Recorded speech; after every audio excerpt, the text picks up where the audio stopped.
All night the hot wind had swept up the Adriatic, and from the crowded docks down by the Arsenale to the Isola di San Chiara at the western mouth of the Grand Canal, the old city creaked on its pilings like a vast weary ship. And clouds, as ragged as tatters of sailcloth, scudded across the face of the full moon, tangling with the silhouettes of 100 fantastic spires and domes. In the narrow Rio di San Lorenzo, though, the smoky oil lamp at the bow of the gondola cast more reflections in the water than the moon did, and Brian Duffy reached over the gunwale to stir the black water with his fingers and multiply the points of yellow light. He shifted uneasily on the seat, embarrassed, for he was travelling at someone else's expense. "Pull into the Fundamenta," he growled finally. "I'll walk to my boat from here."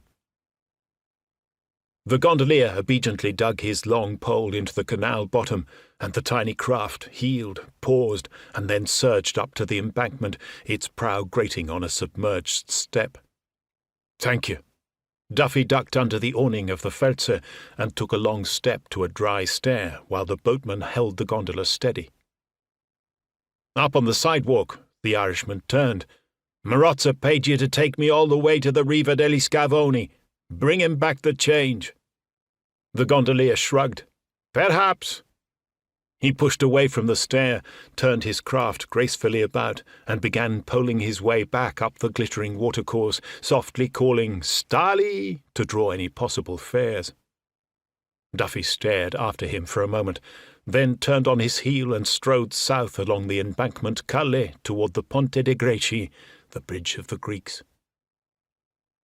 He was reeling just a little because of the quantities of Valpolicella he'd consumed that evening, and a sleepy footpad huddled under the bridge roused when he heard the Irishman's uneven tread.